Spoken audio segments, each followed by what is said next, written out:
மகர ராசிக்காரர்களுக்கு இந்த மாதம் 10ஆம் வீட்டிற்கு அதிபதியான சுக்கிரன் பகவான் 4ஆம் வீட்டில் அமர்ந்து 10ஆம் வீட்டை முழு பார்வையுடன் பார்ப்பதால் பணியிடத்தில் முழு கவனத்துடன் செயல்படுவீர்கள். சூரியனின் செல்வாக்கும் இருக்கும். எனவே நீங்கள் யாரிடமும் எதையும் ஈகோவாக பேசுவதை தவிர்க்க வேண்டும். இல்லையெனில் நீங்கள் சொல்வதைப் பற்றி அவர்கள் மோசமாக உணரலாம். இந்த நேரம் வியாபாரம் செய்பவர்களுக்கு சாதகமான பலன்களை தரும். உங்கள் தொழிலில் முன்னேற்றம் ஏற்படும். தொழிலில் வெற்றி பெறுவீர்கள். தொழில் தொடர்பான பயணங்கள் உங்களுக்கு வெற்றியை தரும். அரசு துறையிலும் நல்ல பலன்களை பெறுவதற்கான வாய்ப்புகள் உள்ளன.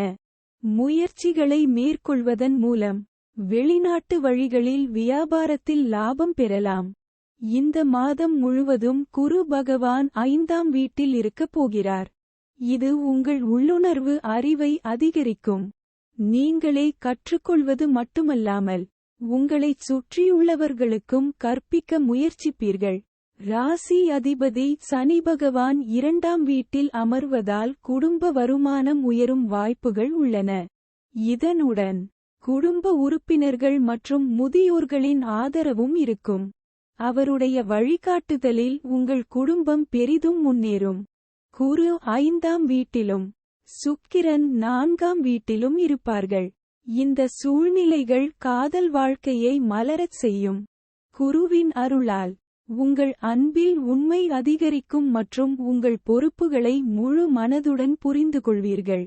நீங்கள் உங்கள் உறவுக்கு முக்கியத்துவம் கொடுப்பீர்கள். உங்கள் காதலியை உங்கள் வாழ்க்கையின் ஒரு முக்கிய அங்கமாக கருதி அவர்களுடன் வாழ்க்கையில் முன்னேற முயற்சிப்பீர்கள். திருமண வாழ்க்கை வாழ்பவர்களுக்கு இந்த மாதம் சிறப்பாக இருக்கும். அவர்கள் தங்கள் மன அழுத்தத்தை ஒதுக்கி வைத்து தங்கள் வாழ்க்கையில் தங்கள் வாழ்க்கை துணையின் முக்கியத்துவத்தை மேம்படுத்த வேண்டும். இது உங்களுக்கு இடையே உள்ள பிரச்சனைகளை தீர்க்கும் மற்றும் உங்கள் உறவும் நல்ல வழியில் முன்னேறும். நீங்கள் ஒருவருக்கொருவர் எவ்வளவு முக்கியத்துவம் கொடுக்கிறீர்களோ அவ்வளவு பிரகாசமாக உங்கள் உறவு மாறும். 2ஆம் வீட்டின் அதிபதியான சனி பகவான் மாதம் முழுவதும் 2ஆம் வீட்டில் இருப்பார். இதனால் உங்கள் நிதி நிலை வலுவடையும். உங்கள் வங்கி இருப்பு அதிகரிக்கும் மற்றும் நீங்கள் எடுக்கும் முயற்சிகள் வெற்றி பெறும். இந்த நேரத்தில் நீங்கள் எடுத்த அனைத்து முயற்சிகளின் பலன்களை பெறுவீர்கள். இது நல்ல நிதி ஆதாயத்திற்கான வாய்ப்புகளை உருவாக்கும். 3ஆம் வீட்டில் ராகு செவ்வாய் புதன் அமர்வதால் தொண்டை அல்லது முதுகு வலியை சந்திக்க நேரிடும். உங்களுக்கு தொண்டை வலி அல்லது தொண்டை புண் இருக்கலாம். எனவே இந்த காலகட்டத்தில் கவனமாக இருங்கள் மற்றும் பருவத்தை பொறுத்து காது வலியையும் அனுபவிக்கலாம்.